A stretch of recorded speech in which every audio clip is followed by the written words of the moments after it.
6 days after the September 11th terrorist attacks, it was President Bush who went to the Islamic Center of Washington, D.C., and proclaimed that Islam is a religion of peace. At the time, the remark was barely a cause for controversy. Instead, it was greeted by most as a call to civility, a note of sanity, a warning to fanatics who might consider taking revenge on some innocent Muslim women shopping for groceries in a headscarf.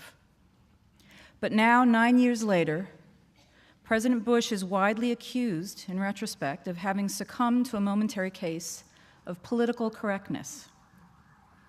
Many people now believe that his Islam is peace remark was born either of ignorance or of expediency. It did not even take another successful act of terrorism to set off the season we just lived through, the endless summer of holy war. The instigation was a proposal to build the mosque at Ground Zero, or, if you prefer, the mosque at the old Burlington Coat Factory in the financial district. What ensued was nothing less than a referendum on Islam. My work means that I travel around the United States asking total strangers a lot of nosy questions about religion. I've found that this question, is Islam a religion of peace, more than any other, is now the one on people's minds. But let's acknowledge that to many, the question before us tonight is either absurd or offensive. To one camp, the question is absurd because the answer is patently obvious. Just look at the headlines, they say. If 9/11 is not convincing enough, what about the suicide bombers in Iraq, Afghanistan, Israel, Spain, Pakistan, and for God's sake, even a tourist retreat like Bali? They say, what about Major Nidal Hassan, a psychiatrist in the US Army who shot his own colleagues at point blank after he spent years studying and reflecting on his Muslim faith? Was he under the influence of psychosis or of Islam? They ask, why do honor killings seem to be a Muslim phenomenon? How could a religion of peace permit a father to order the death of his own daughter? This camp says not only is Islam not a religion of peace, it is intrinsically a religion of violence. The question is absurd, the case is closed. Yet there are others who consider the Islam and peace question not so much absurdly obvious as utterly offensive. This camp asks, how can you condemn an entire faith, a religion followed by nearly 2 billion people, because of the atrocities committed by its fringe extremists? They ask, why blame the faith when the terrorists are clearly driven more by political ideology than by theology? They ask, why do we not apply the same judgment reserved for Islam to other religions? Why didn't the ethnic cleansing of Bosnia-Herzegovina prompt widespread rumination on whether Serbian Orthodox Christianity is a religion of peace? When Roman Catholic priests and bishops were complicit in the genocide in Rwanda, the world did not blame Roman Catholicism, but the blame fell.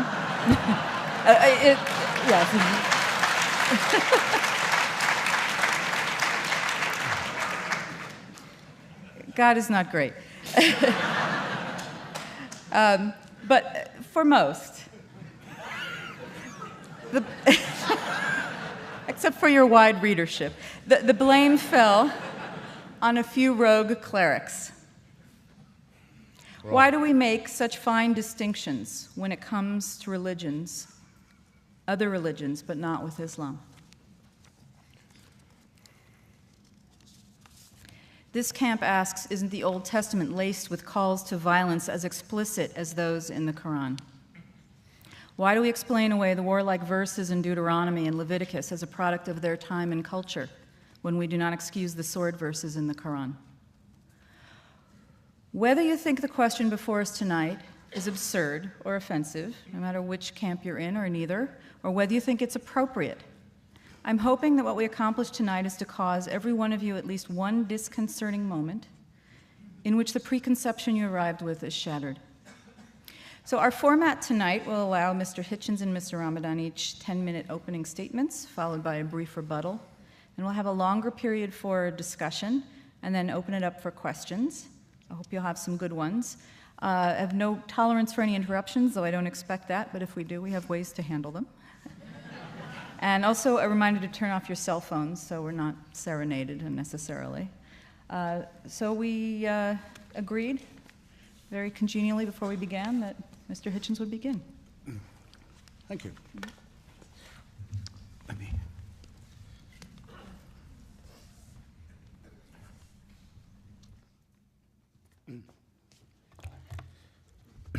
Assalamu alaikum. Shalom. Welcome back to the United States. Thank you, Laurie, for your introduction. Thank you very much, ladies and gentlemen, for coming. I have to be brief, so I'll be terse. Like a number of people who are students of religion, I've spent a lot of time lately, as you should if you have the opportunity, I recommend it very highly, with Professor Dermot McCulloch's History of Christianity. Marvelous work of scholarship and literature, written by a mainstream believer, extraordinarily broad and deep, in which he ponders one very important question, the only one I've got time for now. What happened to the word Christendom? Remember, there used to be such a term. It used to extend across the world, and the hope is that it would extend even further. And it was unironically used to mean those areas of human civilization, and areas yet to be civilized, of course, where the word of Jesus Christ reigned or would reign. And it's all gone. The word is never used except historically or sarcastically now. And McCulloch doesn't say it ended because of the Crusades, though he could. It didn't. Crusades didn't kill it. Not because of slavery, mandated by Christianity. That didn't kill it either. Nor the mass murder of colonial subjects in the yet-to-be Christianized world. That wasn't sufficient.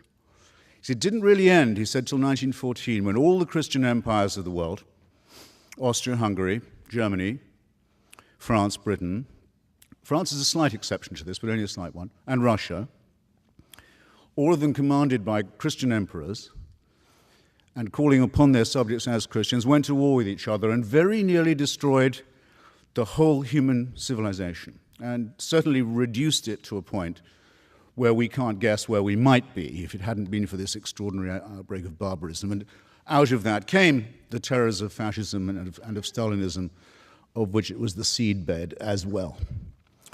I mention this partly because I want to maintain that there's no such thing as a religion of peace by definition. And second, to point out, and that its best historian has to admit something that if I was a Christian would make me humiliated. But because there was another empire involved in that war, the Ottoman Empire, which also came to an end, its other name was the Caliphate, the Muslim Caliphate. It went to war on the side of German and Austrian imperialism and Hungarian imperialism, and it lost not just the war, having proclaimed a worldwide jihad against Christianity, except for German and Austrian and Hungarian Christianity, which were its allies. And it didn't just lose the war, but by 1924 had been dissolved by the Turkish leadership, by Ataturk. It lost the Caliphate. And that's the only one that still has supporters. The other Christian and religious empires have all gone.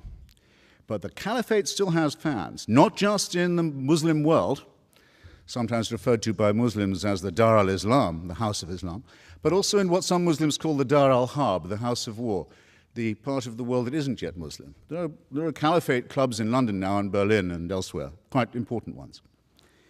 And what I want to know is why that is and what we should think about it. Believers in this fantasy have, Laurie's spared me the need to say much of this, have committed extraordinary atrocities in Istanbul, in Madrid, in India, in the Philippines, in Indonesia, and of course in our own fair city. And the pretexts for it vary. They can be, the excuse for the mass murder can be that Australia has helped East Timor become independent from Indonesia. They can be that Newsweek has printed a false story about the desecration of a supposedly holy book. You never know what it's going to be next. But everyone knows to be careful about it, and everyone understands that the threat of violence that backs it is believable. And that's my opening position. Now, you will say, I can hear it already being said, you may be saying it already to yourselves because the defense mechanisms kick in. And in any case, Laurie already said it for you. And I hope Professor Ramadan won't feel the need to say it again, but if he does, fair enough. You may say, that's not the real Islam. Those aren't real Muslims. Now, isn't that a fascinating objection?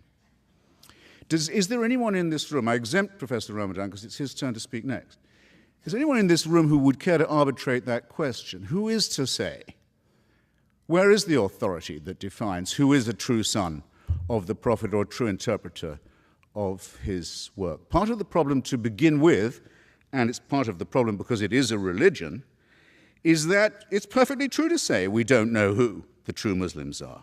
How right that is, who does speak for it. Only the second problem with defining Islam as peaceful, only the second problem with defining it as peaceful has to do with the fact that it's highly fissile and highly schismatic, that there is a civil war going on within it, the religion of peace. As we speak, at least one civil war between the votaries of this religion of peace is already taking place, and some of it is exported outside that world into ours, very salient fact. The first reason, though, is this. Islam makes very large claims for itself, very large claims indeed. It claims to be the last and final religion, the last and final revelation. When you see bumper stickers, everyone says you can't reduce major things to a bumper sticker. It's not my idea to have bumper stickers saying Islam is the solution. It's a well-known slogan, actually, of parties associated with the Muslim Brotherhood. They say Islam is the solution for everything. It takes care of all your life and the one to come. Sexuality, political economy, banking, diet, relations with other religions, everything. It's a total solution. What is creepy about the word total? I hope I don't have to tell an audience like this. It's the first 5 letters of the word totalitarian.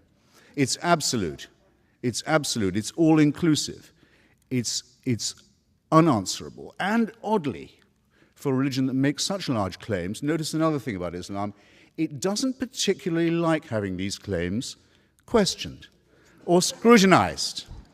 In other words, just as there is with all religions an inverse relationship between the claims they make and the evidence they can produce for them, you must have noticed that, with Islam, a younger religion, and perhaps therefore more in its first flush, there's an extraordinarily strong willingness to say that any challenge to its absolutist claims is by definition profane.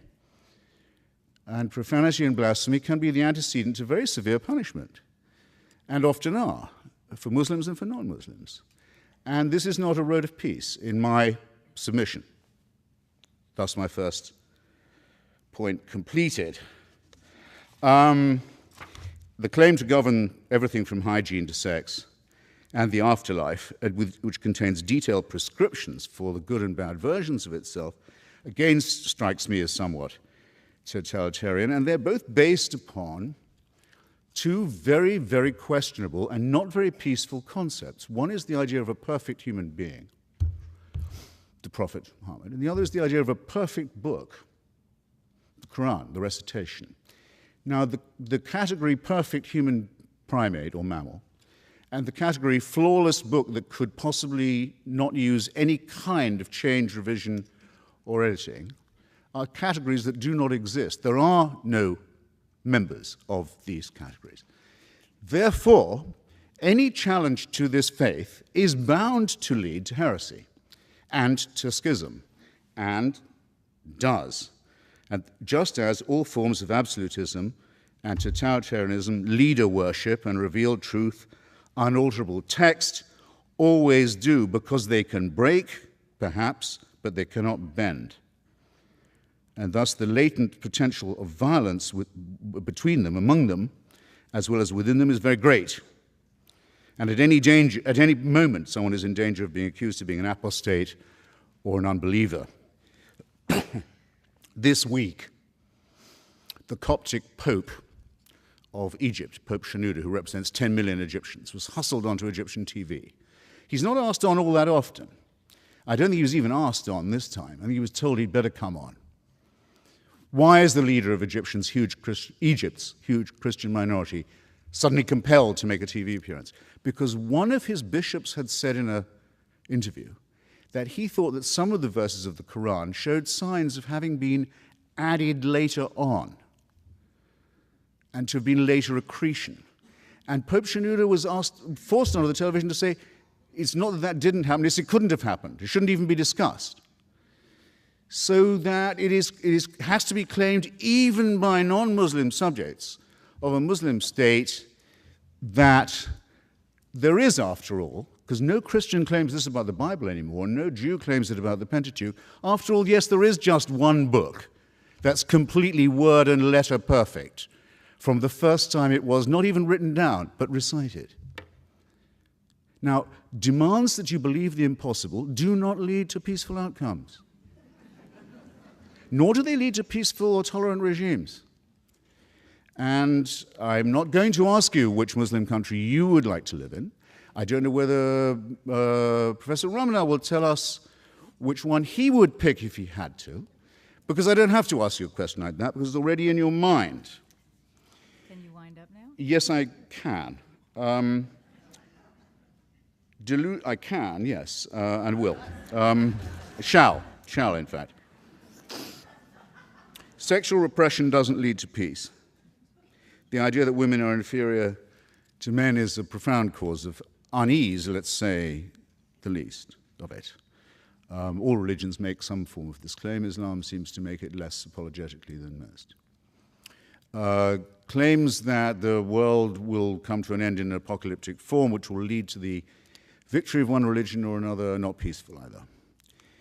It's possible, perhaps, I haven't exhausted all my remarks, that the endless teaching of battle stories to children and the stories of lethal feuds from 7th century Arabia don't lead to peace, or the forcing of children to memorize and retell such stories by rote doesn't lead to peace either.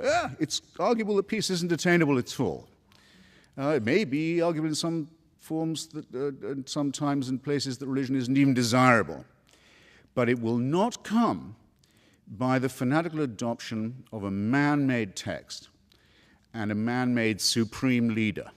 Nothing but war and tyranny has ever come from the adoption of formulae like these. The only way to moral and intellectual satisfaction, even temporary, perhaps only temporary, but of any kind at all, comes to those who are willing to take the great risk of thinking for themselves at all hazards and trying to share the benefits of that tolerance and that open-mindedness with others. And with that, for now, I'll rest my case. Thank you very much.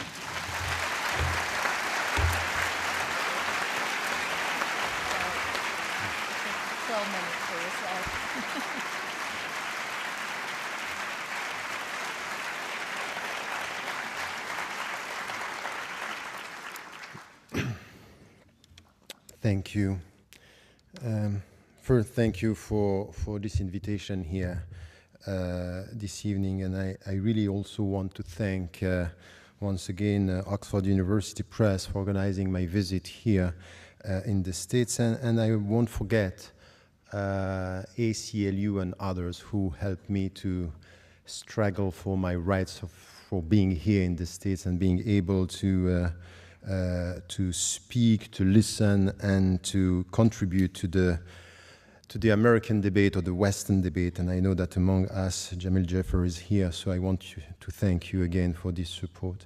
Let me go straight to some of the points, and I'm not going to respond straight away to some of the claims, on all the claims, but during my talk, as it is the introductory speech, let me highlight some of the points.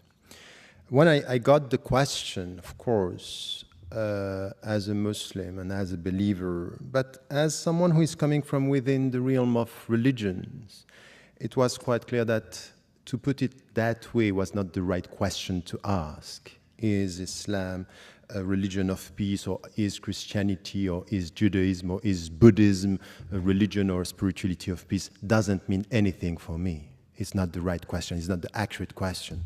Not because I think that there is a good Islam and a right Islam, and there are people who are acting in the name of Islam who are not representing what Islam is. This is not my point. I never said that, by the way. But the point for me is really to try to deal with a phenomenon, with religion from within, and to try to understand the dynamics and to understand the trends and to understand the diversity. So just to essentialize one religion by saying it's all about war, it's all about peace, and even, said by George W. Bush, doesn't mean anything for me. So this is one point which is important. But religions, and all the religions, and Islam among all the other religions, are dealing with human beings. And if you deal with human beings, you deal with violence and you deal with peace. You deal with violence. Because human beings, by definition, have to do with violence. They have to deal with aggressivity, with wars. And to expect from a religion not to tackle the issue is just to dream of something which is not going to happen. All the spirituality, go for Buddhism or go for the Bhagavad Gita, you deal with violence. So this is it. Now, what is the answer coming from religions and from trends when it comes to violence and to peace? This is the right question for me. Do we have something which is coming and helping us to go towards peace? This is, for me, the right question. So now, once again, when I have people speaking from outside, and it's especially the case these days when it comes to Islam, is we speak about Islam and we speak about, something which is a religion that is perceived through one window or through one interpretation, and we very often take what is visible through the media. But Islam is as complex as Christianity and Judaism and Buddhism and Hinduism. It's a diversity of interpretations. Yes, you are right. The Quran is, for the Muslims, the very word of God. But many interpretations and many ways of dealing with the books. The problem is not the book, the problem is the reader. Is the way, no, we have only 10 minutes. So, this is why when, for example, you take a text, and you can do this with the Bible, with the Torah, the Gospels, it's always the same. Tell me the way you read, I will know what is in your mind, but not for sure what is in the text. And this is something which is the starting point of a serious discussion in theology. Because I don't like all these intellectuals and philosophers and even journalists. They are very keen on understanding the complexity of philosophies and the simplicity of religions. That's not right. And the one to blame sometimes are the religious people themselves, because the way they present their religion is something which is all of dream and hopes and not dealing with the reality, which is a complex reality. And this is where I think we have to come to a better understanding. So very often when I deal with such topics, I just have to start with the very beginning. We want to deal with the religion, let us speak about religious issues and religious understanding, not to avoid the starting to just to come to newspapers and headlines. It's not going to help us to understand religion just to go for what is happening in the world. Let us also understand the fundamentals and then come to some of the translation, the historical experiences. Because as much as you can speak about September 11, you can speak about the 16th century under the empire, the Ottoman Empire, which was a great civilization with a diversity, Christians and Jews and even non-believers working and living together. We are always speaking about Andalusia. But we can prove everything with history if we don't get a sense of what are the principles we are talking about. So, for example, coming from a religious viewpoint, I wouldn't say Islam is the religion of peace. I say Islam is a religion for human beings. It deals with peace and it deals with violence. And it helps the people to go from violence towards peace. It's a way towards peace, but it's not a peaceful reality, because we are not peaceful beings. We are all in tension. just to get that inner peace in us, and this is the starting point of the Islamic philosophy of human being, is really to start with your own self. Look at your heart and tell me if you are at peace or you were at peace. Peace is a process through which you have, it's a process that you get at the end of a self-education. Educate yourself to get this inner peace. This is coming from the universal message of all the religions. You get this in Buddhism, before even speaking, or not even speaking about one God, but you get it in Judaism, you get it in Christianity. Educate yourself to get that peace. So you have to deal with your inner wars and tensions. So this is the way we have to deal with the issue about peace. And the starting point is spirituality. Why? Because at the end of the day, it's really something which is important. And this is the difference that you can find between Islam and the Greek tradition. If you come back to Socrates, Socrates was saying your body in itself is bad. And this is why you have the soul helping you to educate your body and to master your body. In Islam, there is nothing like that. Your body is not bad, is not good, and your soul is not bad, is not good. It depends on what you are going to make out of it. It's your responsibility because you are free. Your dignity is in your freedom, and you have to use your freedom to make it bad or to make it good. Take the good decision for your body, that's good. Make the bad decision, that's bad. So it's all a question of educating yourself with your own body. And it's exactly the same when it comes to the understanding of the world. So this way towards peace, it's based on education. It's based on a spiritual way of dealing with yourself. And you know what is the meaning of that? The very essence of what I'm trying to translate now is jihad. So this is something which is coming from the classical tradition. And once again, the classical tradition is helping us understand jihad is resist the bad to promote the good. And the bad is in yourself first. And then you will try to get the good. And to get the good is this inner peace. So jihad is not the way towards war, it's the way towards peace. Because you have, as a human being, intrinsically to deal with your inner wars and inner tensions. It's exactly the same in the world, that what we have to do, you will find something which is the will of God. What is the will of God? Diversity. He made you tribes and nations in order for you to know each other. But you know the risk of diversity? It could be lots of knowledge and potential wars.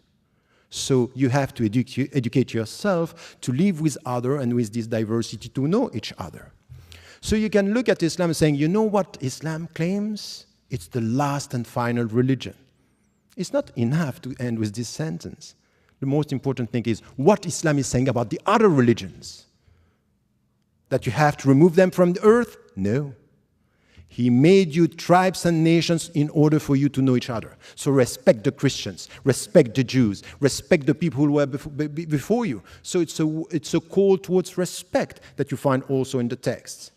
So yes, you will have Muslims. They will take one dimension and interpret this as it is the final religion, we are not going to deal with all the others. But you cannot deny the fact that through history, Muslims, in many situations, in many historical situations, were dealing with this diversity, and we learned from the Middle Ages, and we learned from the Ottoman Empire that Muslims are able to deal with diversity and take from the Jewish tradition. Maimonides was speaking Arabic better than me. He was a Jew, and he was an intellectual, and he was a theologian, and he was dealing with respectful people. So all these Muslims were wrong Muslims because they didn't understand that the final religion should not listen to the first monotheistic tradition? That's not true. You cannot reduce this in such a way. It's too simplistic to represent what a religion is and what a history and a historical experience is. So this is for me something which has to do with the diversity that we have, that it's rooted in the Islamic tradition as well, in the classical tradition that we find it. So when you deal with diversity, know that you need to promote, and it's out of your personal education, mutual knowledge, to get respect. But you also have to deal sometimes with oppressors and people who are going to try to take over, and you have to resist. And this resistance, in order to reform the world for the better, is the very meaning of jihad. Now, once again, I will never deny the fact that some Muslims, some theologians in history and now are using some of the verses in a way which is for me unacceptable. And you know, I go even further than that. Just after September 11, when I was invited by Time, I came here and I was asked about this. I said, you know what? It's not only not good and not Islamic, it's anti-Islamic what they are doing. It's against my religion. It's against the principles. So I'm not saying this is the good religion and this is bad. I acknowledge the fact that they are interpreting the text in a way. But what I'm saying from where I am, from within my tradition, is this is anti-Islamic. This is not the right way to deal with the text. So you cannot reduce this into something which is, oh, the only right Muslims are the Muslims who are acting the way I believe Islam is, meaning bad. I think it's not fair. It's not a discussion that we can have. So let me come to my conclusion here. At the end of the day, if you go through the text and you understand the philosophy of this way towards peace, dealing with your own wars and inner tensions and the tensions within the society, you will find interpretations within Islam that are promoting something which has to do with peace without avoiding violence, because we all have to deal with our violence. This is something which is important, and in history you will find the examples for this and for that. So don't rely on history. With history you prove whatever you want. But at the end of the day, this is exactly the case for all the philosophies. All the people who are promoting human rights, we all have to do something which is out of humility to check our people. Because with the best means, you can promote the bad or the worst attitude. In the name of human rights, we want to kill people. In the name of human rights, we can promote and support the war in Iraq and Afghanistan, where so many innocent people have been killed. And I said it from the very beginning, never forget that the blood of an Afghani or Iraqi innocent man or woman is as valuable as the blood of an American innocent man and woman. No discussion about this. So the best ideology in the name of human rights, in the name of democracy, could be used by people to promote the worst. So let us be humble, instead of criticizing one religion and one ideology, to know that in our universe of reference, you will find people using our texts, our values, sometimes for the good and sometimes for the bad, sometimes for peace and sometimes for war, sometimes for dignity and sometimes for money, sometimes for protecting freedom and sometimes for geostrategic interests. It's not right to essentialize by saying, oh, all the wars on human rights, for human rights, or all these philosophies are right or wrong, or promoting a philosophy or a religion of violence. I think that these kind of conclusions are very dangerous because they don't give us the opportunity to find in any single religion, in any single philosophy, people of goodwill. These are the people who can talk to each other, understand each other, and make it possible to live in diversity and in mutual respect. Thank you.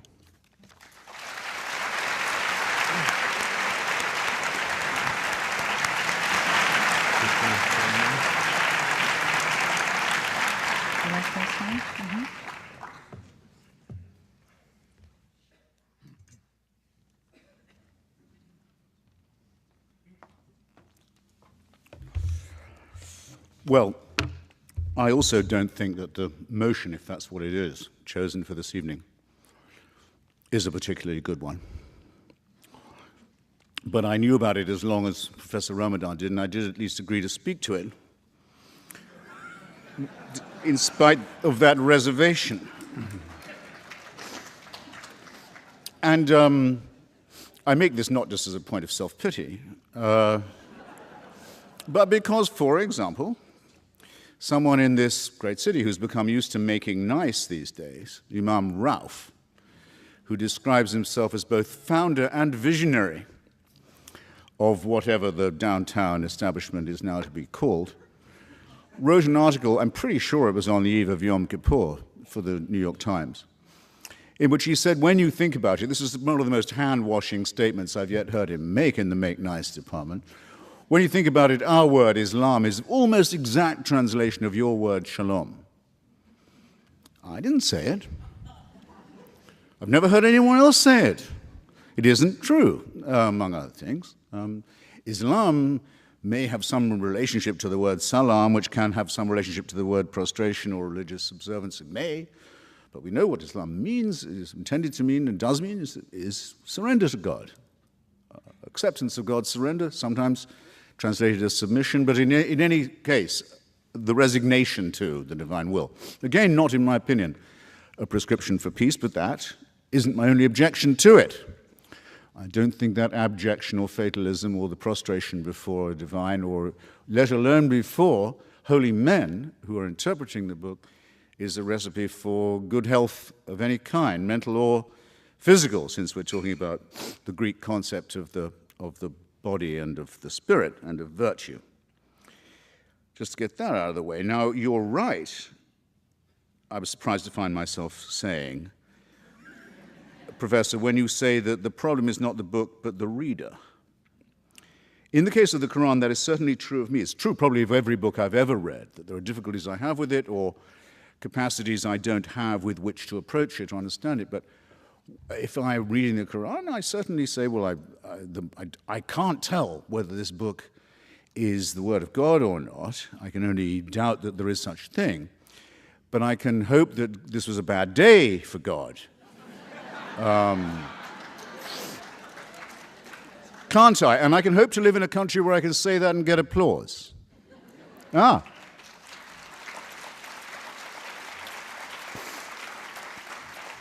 Yes, and even mirth. And don't think that it isn't a precious thing, and don't think it's being compromised. I'm coming to that.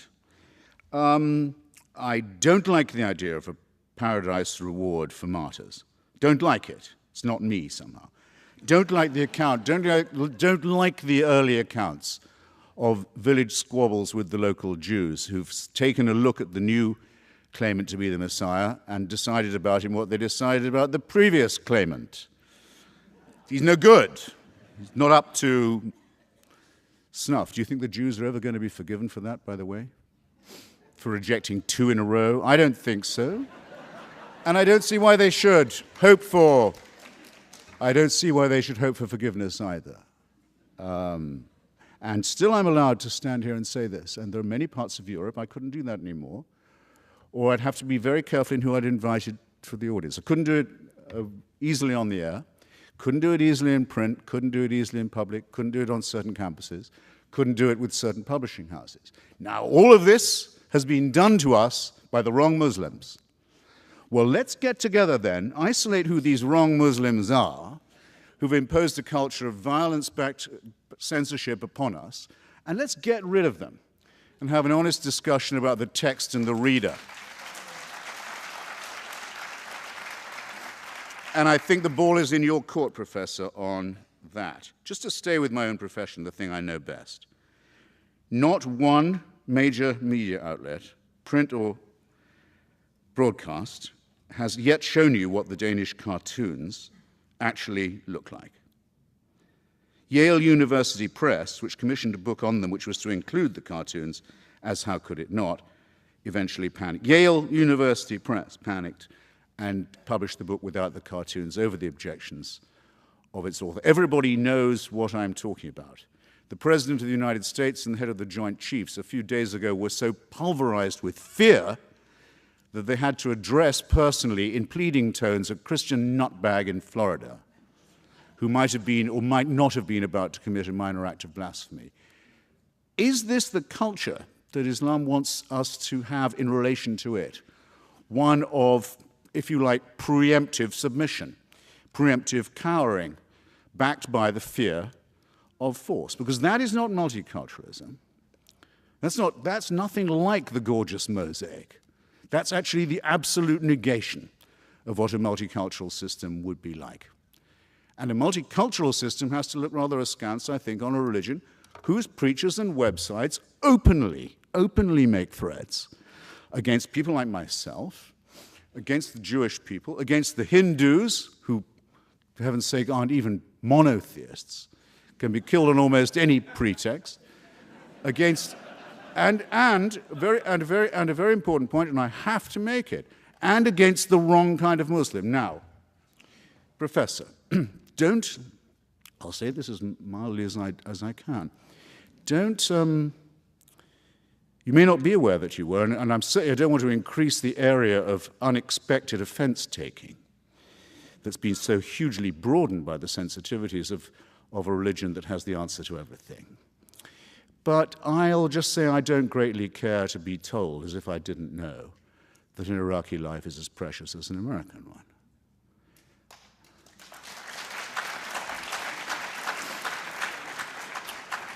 And as someone who's visited Iraq quite a lot, had the occasion to think about it a good deal, I wonder if you could mention anything the United States has done in Iraq that is remotely as criminal, as sadistic, and as violent as the blowing up of the Mosque of the Golden Dome in Samarra.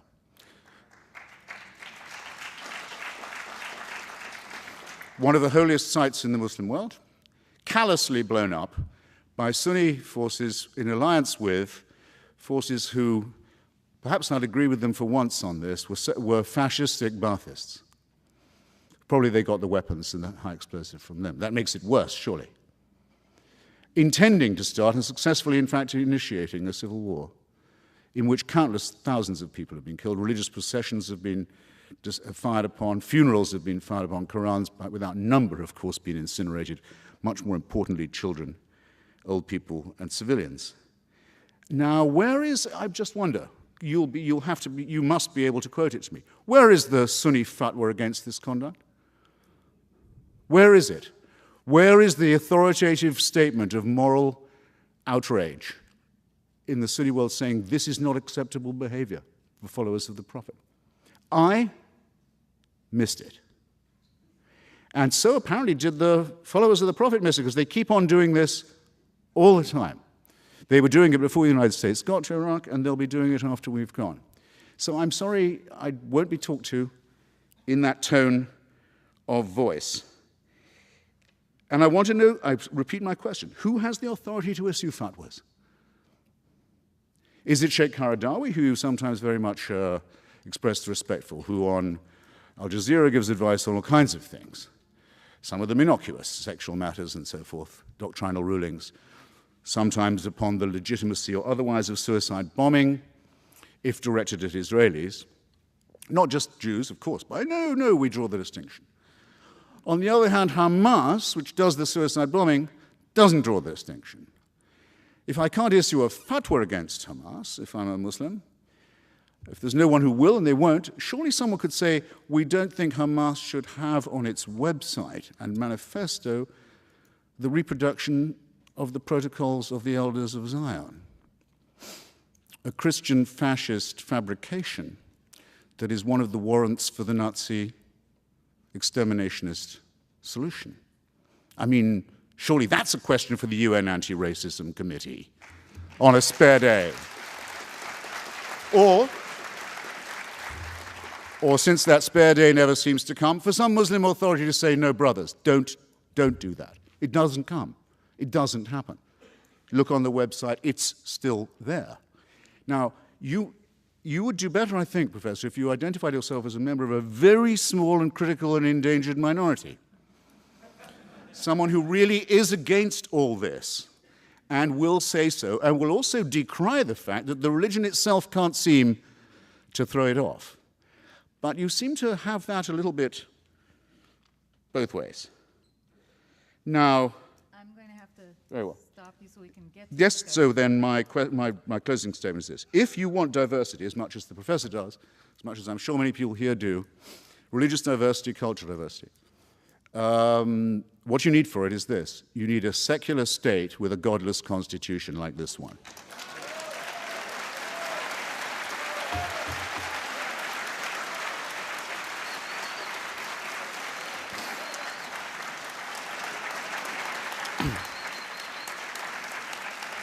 To speak as you did of the Ottoman Empire as a place where there were not just Muslims, but Christians and Jews, is either not to know yourself or to expect others to have forgotten or not to know what it meant to be a non-Muslim under the Caliphate or under any similar theocratic Muslim authority to this day. No, what we need, secularism is the only guarantee of religious freedom, and yours and that of every other Muslim we will defend. But you won't be surprised that we have some questions for you in the meanwhile. Thank you.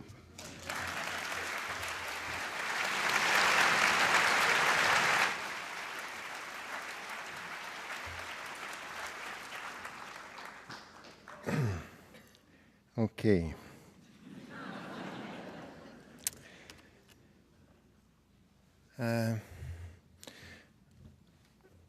You laughed a lot, make laugh the people. And I have a problem with, we are talking about people who are being killed, talking about people about wars, that's fine. I have a problem with the way you are putting things here. First, you know, when you said the first remark, say, okay, you know what, total, these are the first letters of totalitarianism, because Islam is a comprehensive religion, by the way, exactly like Judaism and Christianity. I never met a rabbi, a Christian, telling me you are with God on Saturday and with the devil on Monday, or what is that? But in Islam, it's as if it's all together. It's a very simplistic way of dealing with Islam. It's a comprehensive religion, but there are rights of God and rights of people, and you have to differentiate, and it's very old. Come back to Alain de Libera, the French philosopher, telling you, you know what, separating authority between what is to God and what is to human being, it's coming from Islam. And this was taught and translated into Christianity in the Middle Ages, exactly the opposite of what we think. You may disagree, but at least acknowledge the fact that there are many interpretations in history that say Islam is this totalitarian. What's that? Auto, these are the first letters of autocratic. It's not an argument. It's not serious. And as I said, yes, it's, we are talking about reading. And by the way, it's for all the texts. It's the same for the Marxists. You know quite well about the Marxist tradition. And you know what some Marxists did with the text? It means that everything that Marx wrote was bad? No. Once again, it's a serious matter here. When we are talking about interpretations, I mean it. I mean that, yes, there are people using the text in a way which is not, and you have historically to acknowledge the fact that you yourself might have read some of the text, not in the good way. So this is the second point. About now the cartoons and some of the things that you were referring to. You know, look at the Muslim majority countries and look at the Muslims and the Western Muslims. And if you look at the reaction of the Muslims living in the States or living in Europe, you cannot just say Islam was one that all the Muslims are reacting the same way. By the way, the very month of October when the whole story started, I was in Copenhagen and I said to the Muslims, take a critical distance and don't be involved in this. You don't like it, but let it be, because this is freedom. The point is that you are not making because you are reducing something which is, oh, the cartoon was all about freedom of expression. You don't speak about the instrumentalization by politicians and governments in Muslim majority countries and even in the West about the whole story, because this is too complex to be put in. So many authorities, many scholars, and then you come with who are the Muslims who are able to speak.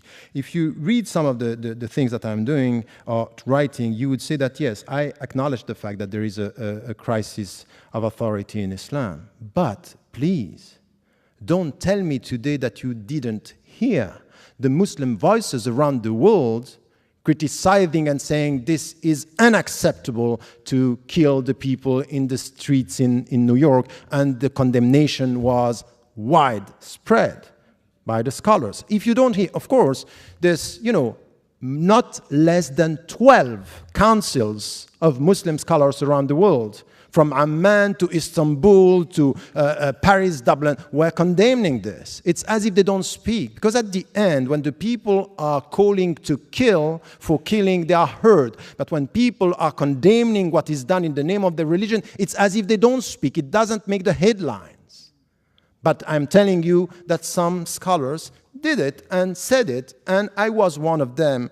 And you know what is very interesting in the whole discussion? That when the people like what I'm saying, say, you know what he's saying is good, but he's alone. Minority, it's open, but he's alone. But when the people don't like what I say, you know why? He has huge followers. So depending on if you like or not what is said, you have followers or not.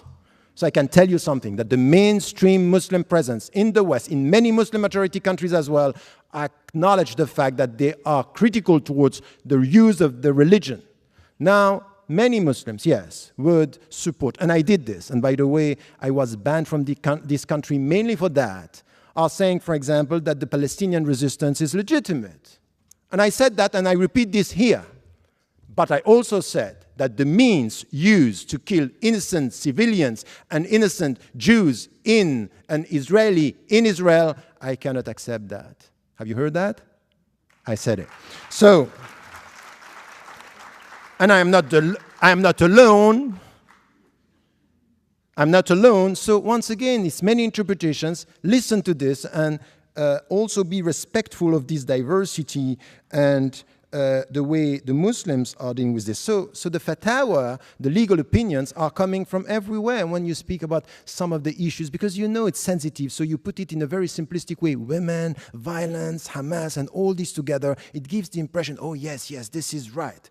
But you don't give the people all the interpretation, everything which is done in every one of these fields coming from the Islamic tradition and scholars of today, trying to improve the status of women, trying to condemn violence and to promote justice and peace. You also have to deal with this. At the end, you may have a problem with religion much more than with Islam. And to tell me at the end of your speech, the only right solution is a secular, godless constitution in the United States of America, I think is problematic. Because I don't think it's a godless nation here. There is a reference. So, no. Only the Constitution. No, only the Constitution. No, but I don't think that even the politician and even the president of the United States of America is referring to something which is a godless secular system. Or I don't understand all the speeches I listen to. But the point is that my way of dealing with the secular or separating authority, I don't have a problem with separating authorities. I don't have a problem with this. And it's even my solution in Israel and with Palestinians. I want one state where the people can live together under the same rule of law. But it's as if we agree on this in France, but not really in Israel, because it wouldn't be Israel. So it's a selective, not consistent approach. I want you to say this everywhere in that way, and then you are saying it, but I would say that the people who are uploading sometimes, they want this for some and not for all. So let me tell you something. I'm critical from within, and I think that I'm far from being the only one. And from within the Islamic tradition, listen to also, for example, the Western Muslims, who the way they were dealing with the September 11th, the way they were dealing with the cartoon crisis, the way they were dealing with fitna. Many of them were saying, no, don't be involved. In the United States of America, how the Muslims reacted to all this controversy on the mosque here in New York, or in burning the Quran Day. Listen, were they all violent? Or have you heard some voices of reason and peace in this country? I think if you are honest, you heard these voices of peace, of people referring to their religion and saying, we are Americans and what we want for this country is a peaceful, proactive existence and coexistence. I think that this is also coming from their ethics, their values, and you have to value this as being the future. So to dream of something which is a godless future, I think it's a wrong dream. But to be able to deal with all this diversity and to listen to the voices instead of rejecting an entity as something which is bad per se. Let us look at the people who from within are trying to do good with what they are and what they believe in. I think that this is the way forward for all of us, and this is the way I would put it for the future. And I'm not talking about wrong Muslims. I'm talking about a critical debate among Muslims, and I hope that you yourself, with the people who are supporting some of the views, you are also critical about the way you sometimes reduce the other to an alien presence, not helping us to get to a better understanding, a critical debate. Sometimes I'm just lost with the way you put things because the debate is closed before it started. Thank you. Right.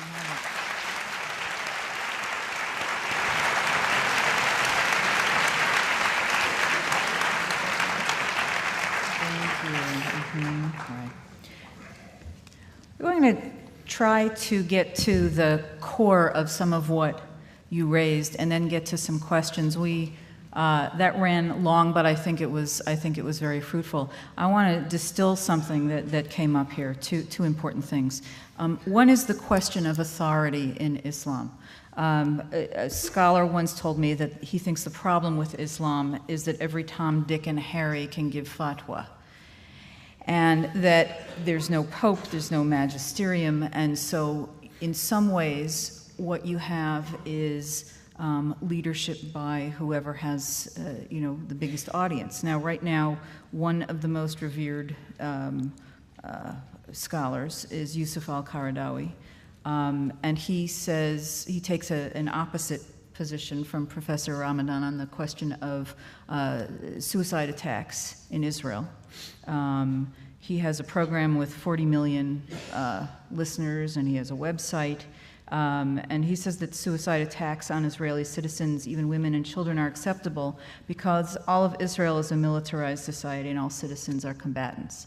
So the question here is, he's got this very large audience, and since there is no arbitrating authority, there's no single authority, is not what Islam becomes whoever has the biggest audience, has the sway in what the faith is? I think that I think it's true. If we look at what is happening now in the Muslim majority countries as well as in the West, that there is something that we can call a crisis of authority. In the book Radical Reform, I'm tackling this from many viewpoints, and not only from political discussion. It's really even in our way to deal with sciences, human sciences, ethics, we have this problem. When you don't know how to manage diversity, it ends up with division and not knowing who is leading. And this is the way. We don't have a church, so we have diversity in Islam. So we have to know how to manage this, and it's problematic. And I would say that if you look today at what is happening, even though we have this crisis, if you look today at what is happening around the world, you will see that we have many councils. Still, the mainstream is not promoting, violence and extremist views. The mainstream is promoting, what is said, for example, about Western Muslims or Muslims living in Muslim majority countries is about transparency, no corruption, democratization. This is the mainstream that is coming. Now we have voices. And you speak about Yusuf al-Qaradawi, and you were saying that I was one of supporters of him. I have one position in everyone and everybody I'm dealing with, in history, in the past, and as is in the present. I read what is said, and I try to be selective. So, for example, on that point, killing, I said no, I disagree. On identity, and when he once was very harsh with me saying, no, we have one identity and it's Islamic, I said, no, we have multiple identity. I'm Swiss by nationality, Egyptian by memory, Muslim by religion, European by culture. These are my identities. He didn't agree. So I talk to people, but I know that on this, for example, in Israel, I disagree with him, but you cannot reduce Yusuf al-Qaradawi in the world today to this position, because he had many other positions on women, on the society, on democracy. he is promoting something which is, he called democracy in the Muslim majority country, that you have to consider by saying, okay, on this we disagree, and on that we need to have a critical debate. You cannot just, because one position, we don't like one position, we remove the people from the landscape. No, they are part of the landscape and they are heard in the Muslim majority countries. So this is my position on that. Well, I'm certainly not going to criticize Islam for not having a pope. And in fact, it would be your vis-a-vis in this discussion was horribly in error in any case, in that Christianity never had only one pope, and still doesn't. I mean, there were several Catholic claimants to the papacy at different times, just among Roman Catholics, but today, I mentioned one of them, the Pope of the Coptic Christians based in Cairo. The Eastern Orthodox don't call their leader the Pope, they call him the Patriarch, but the Christian world is full of Pope types, usually anathematizing one another. The Pope is just the word that innocent Americans use for the man who claims to be the leader of the Roman Catholics. So I don't think it's possible, in fact, to have a moral authority within religion, because I think the two things are so sharply divorced. But this doesn't lead to just chaos, because, and it certainly doesn't lead to the dictatorship of minorities or extremists.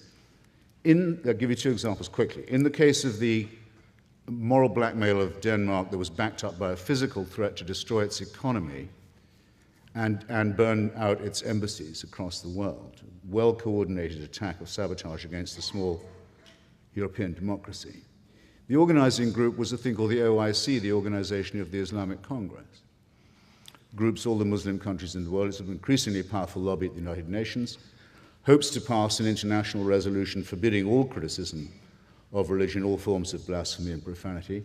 Every ambassador of those countries in Copenhagen went to Mr. Rasmussen, the Prime Minister of Denmark, and told him, under the threat of violence, he should change his law so as to allow him to determine what went into the Danish newspapers. And when he said he couldn't do that, things got a lot worse. Now, that's the ambassador of Egypt, and the ambassador of Turkey, and the ambassador of Algeria, important countries, in the case of Egypt, containing an enormous Christian population, coming to you as if they spoke for a religion. Either this claim is true or it is not. It's self-evidently not true, but it is certainly made. Let's be in any doubt about it. And let's have any doubt that it means to extend its influence over the people who are sitting in this hall. Second, very quick, the fatwa against Salman Rushdie, in other words, the offer of money to suborn murder for the crime of writing a work of fiction in his own name by the spiritual leader of Shia Islam, that's what the fatwa meant then, means now, was, after the murder of many people, associated or not with the publication of the book, repudiated ostensibly by the Iranian government after long pressure and lobbying at the United Nations, about 10 years ago, I think that was. But I've been since then, I've had the pleasure of going to Friday prayers at Tehran University, twice, to hear the sermon. And on both occasions, there were banners and slogans saying that the Imam's holy sentence against Salman Rushdie will never die. It hasn't died with the Imam. Khomeini's death warrant will always be carried out. Not, I think, a very good use of the premises of a university. I can't speak for whether it's a good occasion for Friday prayers or not. Well, it brings me to a second point. You see, there's something shady involved here. Some people say that Islam and Islamists give themselves permission to lie to non-believers. It sounds like the sort of vulgar, paranoid thing that an Islamophobe would go around saying, doesn't it? It's very easy to disprove, except that it hasn't been, as that example will just illustrate. And these are not minor threats. These are threats to the very core of what we believe is the essential thing for a society, which is the ability to ask questions, to read the books we choose, to pursue unfettered investigations. And these are flatly negated by the claims of a religion that says it is the answer to everything. Can I respond to this? Yes. Because really, I think that... Is no, this the taqiyya question? No. The taqiyya question is no, the point is, on the cartoon issue, the way you are translating things is problematic. Let me just come to some of the facts here very quickly. The first thing is that it happened in October that the cartoon were published. Between October till January, nothing happened. And I met the Muslim organizations in Denmark, and I told them, and many were of the opinion, don't react. The ambassadors of Muslim majority countries and Arab countries mainly asked the Prime Minister to meet with them. He refused. And my position that he made a mistake here, because he should have met them, telling them, I have no say in this. It has to do with freedom of media. This is not of my business. He didn't do this. They took it as humiliation. They went back. They bought the tickets. No, but look. Easily. No, let me finish, because we will come to the point here. They went back and they bought the ticket of a group of Muslims, among them Muslim leaders in Denmark, to go to Muslim majority countries to just present what was done. Tell me, Egypt is ruled by Islam? Is it Islam which is used there? Mubarak is a secular president, isn't it? Syria is a Muslim leader or is a secular state? All the main societies where the government used this, because you know what happened, is it's easier to use the people to tell them against the West you can demonstrate, but not against the government, which is an autocratic government. So it's not religion, it's political instrumentalization of popular emotions against the West just to make it a religious issue. You cannot just avoid talking about political instrumentalization of countries where there is no democracy. And these countries are not Islamist countries, they are secular, autocratic countries. On your third point, I can't possibly disagree with you. Of course, there's a great deal of opportunism and demagogy, and I'm certain hypocrisy as well. And in fact, I will say that I've heard you and seen you saying that before, and I agree. I don't think I would classify a country that hauls the Christian leader of its minority onto the TV to say, no, it's not possible that there have been any exactly the same political instrumentalization. No, to give you a trivial example. Instrumentalization. No, I would not. Nor would I describe the Alawite regime. It's an Alawite sectarian regime, not a secular one, that is funded by Tehran and is the funder of the murder gang Hezbollah as secular either. No, don't insult me. Not that it really hurts me that much. I don't feel humiliated or anything. All right, No, whereas apparently the leader of a proud country like Egypt, when a demand he makes to interfere in the internal affairs of Denmark is not met, feels I'm sorry, just to end this discussion for me on my side is the only fact that you acknowledge that there is a political instrumentalization of religion and you say I'm right, that's enough for me. This is exactly what I mean. Good. Can we wind that one up? I actually think that... And earlier you were trying to tell me what Karl Marx said on the subject. Yeah. That's your job. Was that a valuable exchange? I think that was worth hearing out. But I know that there are people in the room and also listening in from the satellite sites who want to have some of their questions asked.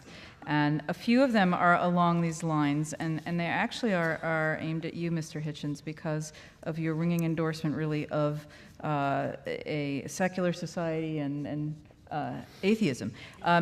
A question from Vail, Colorado. Do Jewish, Christian, or other religions have a greater claim on being religions of peace than Islam? I mean, is your beef really with Islam, or is it with all religion? Well, I'm sorry the comrade from Yale tuned in so late. I mean, late enough to miss the first 4 or 5 minutes of my 10-minute introduction, devoted to a close exegesis of Professor McCulloch's realization that Christianity had out-genocided and out-warred and out-crusaded itself, finally by 1914. If you care to pick up, I think you might be able to, and I'll sign it if you will, pick it up. My book, God is Not Great. You will find a discussion of the warrants for slavery, murder, genocide, and land theft that occur in the books of Moses, and that are an ineffaceable offense to any civilized person. and the reason why so many Jews are secular, at least one of the reasons. So again, I could go on, but I really feel I don't need to. Okay. A corollary question, maybe it's just something funny. Would atheism be a non-religion of peace? That came No. from somewhere here. No, there's something probably very slightly intolerant about atheism, at least so I hope. I might just say, though, because I really think Professor Ramadan misunderstood me. When I say the American Constitution is godless, I mean, I was quoting the title of a famous study of it by Professor Israel Kramnik. What I mean by that is to say, the US Constitution only mentions religion and God in its preambles when it means to say the ways in which they must be kept out of the public square. That happens to be a fact about our Constitution and the reason why we still have it. Otherwise, the Republic would have been destroyed long before. And that its First Amendment says that religion can be no business of the government, a statement no Muslim society could begin to make. Thank you.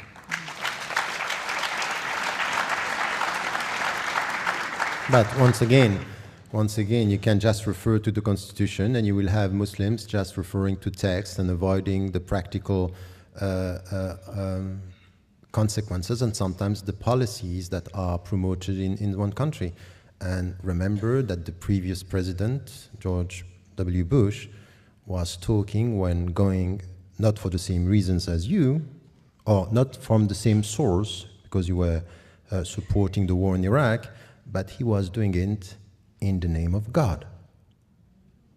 So the Constitution here is not preventing someone from within to speak in the name of God, even if he's supporting exactly the same thing that in the name of the peace that you are promoting, you were for the war in Iraq.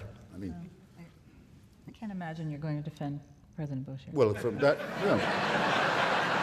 from that charge, I can. No one was ever summoned to vote for the war in Iraq in the name of God, and the president's own church, as well as every other Christian church that I know of, was opposed to the war, for whatever little difference that might make. None to me.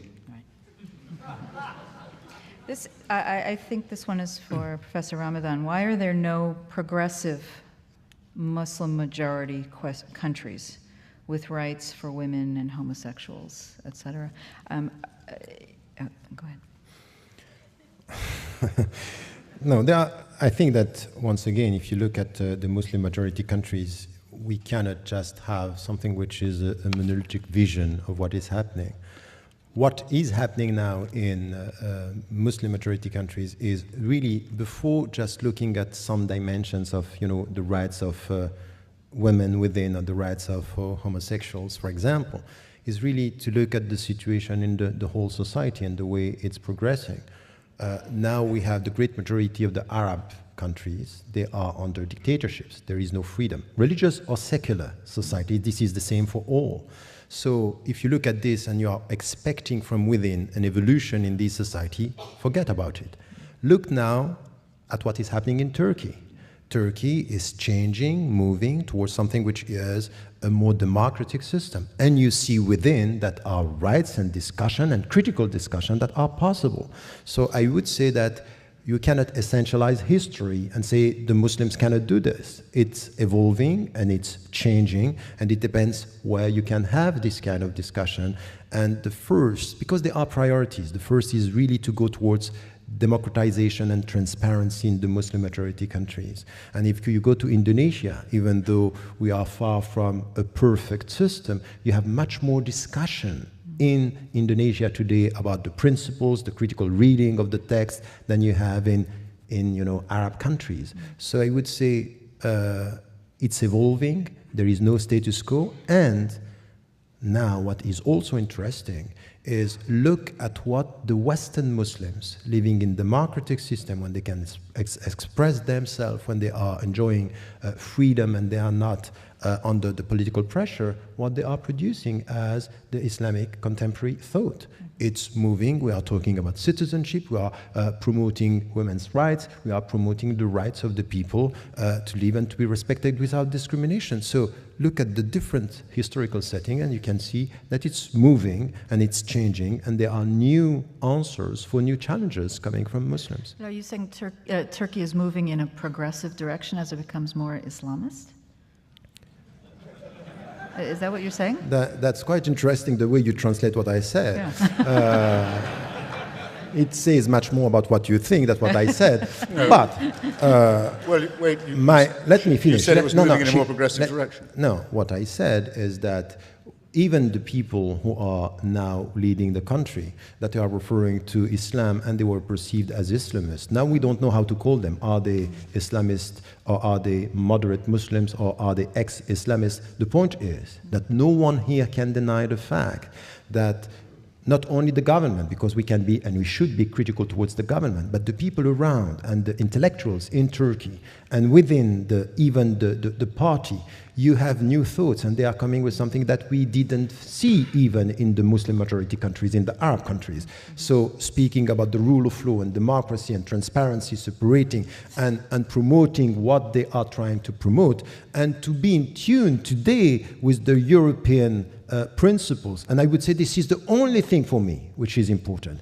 If, for example, Turkey is abiding by the European rules, they should be able to integrate European Union, and not what we have now, because it's a Muslim majority country. We don't care about what they are trying to do. So don't reduce Turkey to labels. There are dynamics, there are people who are promoting things that are quite interesting. I went there many times, and I can tell you the women in Turkey, the Turkish women, for all the trends, not only, from the secular, for the Islamists, everywhere, they are promoting a better understanding of Islam, a better acknowledging and resisting discriminations, and trying to work for more autonomy. And I would say this is what I said, and this is what I promote. Well, actually, I agree with you that there was a very ossified, Ataturkist, bureaucratic, intolerant system that to some extent has been opened by the challenge from Mr. Erdogan's party. But the reason why Turkey continues to be looked on askance by so much of Europe is not because it's a Muslim majority country. It was a Muslim majority country long before the European Union was formed. And no one's just discovered that. The faith of most of its people is Muslim. It's because of legal and political reasons. One of them is continued illegal occupation of the Republic of Cyprus, which is already a member of the European Union, and the expulsion of a large proportion of its population, the reduction of them to refugee status. Erdogan's been worse on that than his predecessors. The second is the refusal of Turks to admit that they're not the only people living in Anatolia, that there's another nation called the Kurds that lives there, which has language and national rights which have been negated. On that, actually, the Erdogan party's been slightly better than some of the Ataturkists. And the third is the continuing campaign of falsification and lying about the massacre, the genocide of the Armenian population. A continuing disgrace which Erdogan... Okay, we won't. Which Erdogan Let's not linger in has Turkey too long. spoken of in the most thuggish possible terms. A question from Pittsburgh here. Is there an acceptable literature of interpretation of the Quran similar to the Jewish oral Torah? Does that make sense? Yes, of course. If you come back to the classical Islamic tradition in what we call fiqh, law and jurisprudence, and ethics, and we have a huge classical tradition. The problem very often is that the Muslims themselves, they neglect and ignore their own tradition, but also the people who are coming to Islam, they are just driven by headlines, and they are simplifying the reality of, you can get a PhD in the States or anywhere in the West without having one notion of what is called Islamic philosophy. While the Islamic philosophers, the philosopher referring to Islam as much as Maimonides and so many, we only know Averroes because he's very close to us. But the fact that we refer only to him is just showing us how much we ignore about the others. Do you know that Descartes, who came with the rationality and doubt, himself read the thesis of Abu Hamid al-Ghazali, who was talking about doubt, and doubt as a sense of getting certitude and knowledge. Neglected, not known. And I think that the Islamic tradition is full of that. We have to reconcile ourselves with our past in order to come with a diversity of new visions for the future. And I think that this is missing for all of us. I would say that this neglectfulness towards history and tradition is a problem within the Muslim universe of reference as much as it is for Christianity and Judaism and all the other great philosophies and religions. We have a few questions here. I don't think we can avoid this tonight about Sharia. It's become a kind of an assumption among many Americans now that what Muslims are really after is the imposition of Sharia in every society in which they live, even Muslim minority countries. And it's not a lot understood about Sharia, but what is known is that crimes such as adultery, blasphemy, apostasy, and homosexuality are punishable by the death penalty. And to Westernize, this seems like a whole legal system that's a violation of human rights. So what is the intention with Sharia, especially for Muslims living in the West? Is the idea that eventually we get there and we all live under Sharia law? You know, this is a legitimate question, and it's an important question.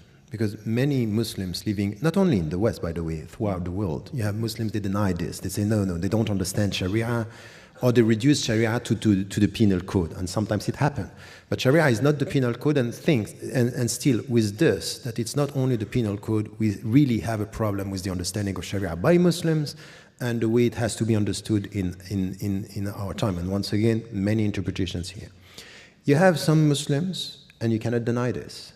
Their perception of Sharia, it starts with the punishment, and then it goes towards social justice. Because you punish, you go to... And this is, for me, once again, problematic, and I'm critical of this, but I cannot deny the fact that you have a tiny minority of Muslim scholars, they think like that. In Nigeria, in Saudi Arabia, in Egypt, everywhere. You have another understanding of Sharia, which is we start with social justice, and then the punishment is part of the whole process. And my position, I wrote many times on that, for example, in Western Muslims and the Future of Islam, the understanding of Sharia is the way towards faithfulness, in which way we are faithful to some of our principles. So it's not a closed system.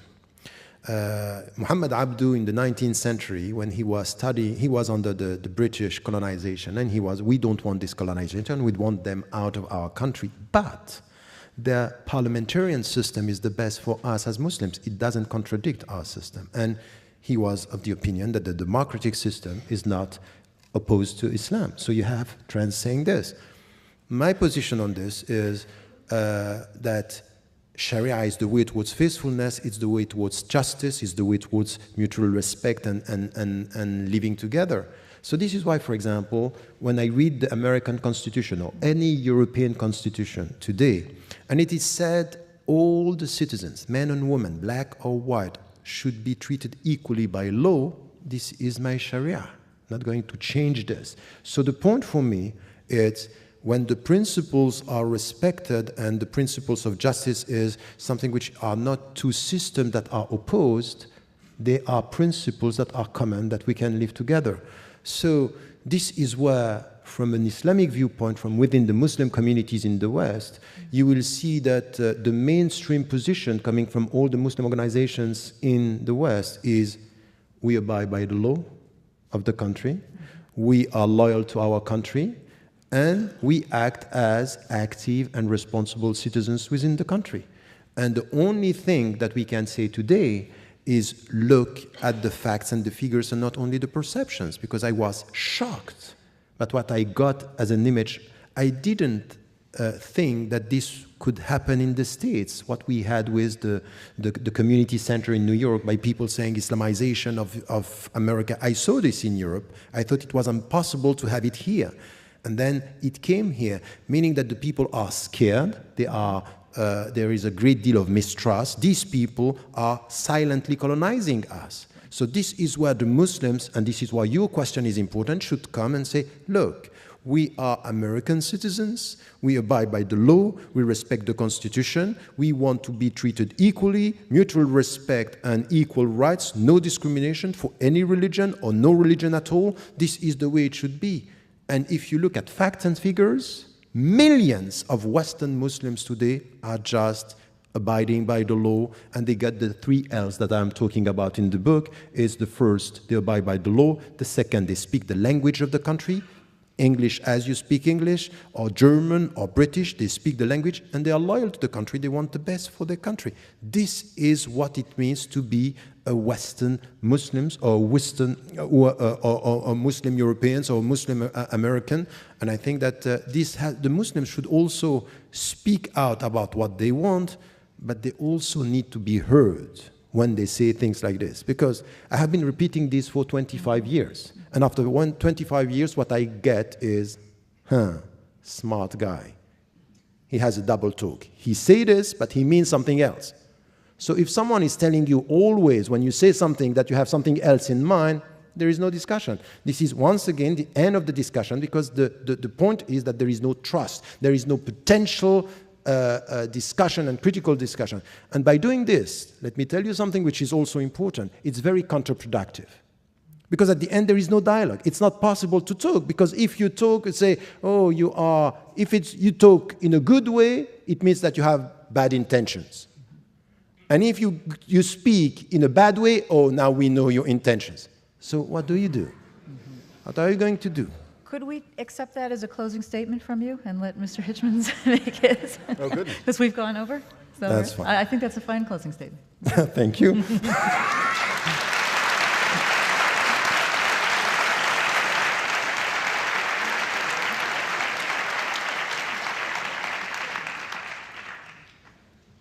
Do I get the same question? I don't mind. Would you like to close with that? On Sharia? It really is. I find No, it's okay, the big question. I like surprises. Well, Sharia just means law. I mean, all people who say Sharia law are making an elementary mistake, and of course it's not the case that every thief has their hand lopped off in Muslim society, or every adulterer gets stoned, and so on. And I'm perfectly sure that's not just because it would diminish the labor force so radically, or so to speak, disable it. I think it's more because of something I've claimed to notice elsewhere, which is that religion is man-made. And so there are enormous discrepancies in how these things are promulgated and also how they are enforced. And most countries and societies come quite early and easily to the conclusion that their own religions are, in one form or another, not really practicable. After all,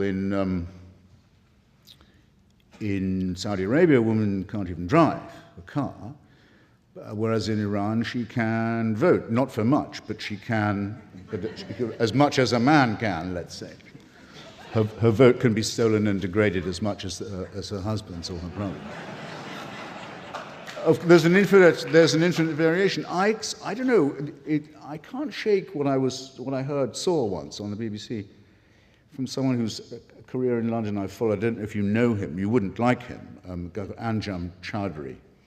He's a very well-known noisemaker around London, complaining about secularism, Judaism, all this kind of thing. And he's been in trouble with the law a few times, and was interviewed on the BBC, went on about how nothing would change until the green flag of Islam was flying over Downing Street and Buckingham Palace and so forth. And was asked, I thought quite mildly by the BBC interviewer, he said, well, if this is the way you feel about Sharia and about total Islamic rule, wouldn't you feel happier moving to a country where they already had it? And which is, a polite question, but a rather cheap one. But still. What didn't prepare me for the answer? Chowdhury looked straight at the guy and straight into camera and said, what makes you think this is your country? I thought it was a very good question. Now, why do you feel, I think I know partly why you feel, why do you feel it's necessary to affirm that? And of course a Muslim should learn the language, should obey the laws, should observe the customs and so on. Most immigrants don't feel they, so to speak, absolutely have to say that. The answer, I suspect, is that it's embarrassing to notice that in places like as far apart as Sweden and as Spain, there are groups of people who say their countries should be part of the caliphate and that that's why they've come here. And if it wasn't for those people, you wouldn't be in this position. So it seems to me that in order to be consistent, you should fear them and dislike them, find them morally and intellectually repulsive, at least as much as, if not more, than I do. And I don't say that you don't, but I do think that that is the urgent priority.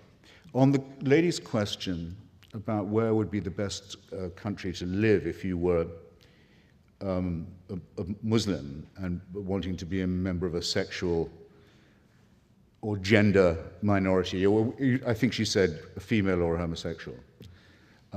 So hard to confuse. Actually, the easiest place for you to live in that case would probably be, I was thinking about it while Professor Ramadan was speaking, would probably be, this will be my closing statement, would almost certainly be either Bosnia-Herzegovina or Kosovo.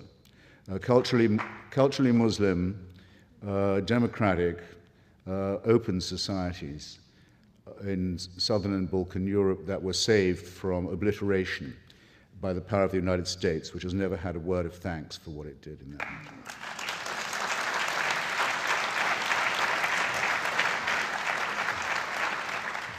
And which remains a secular country with a godless constitution.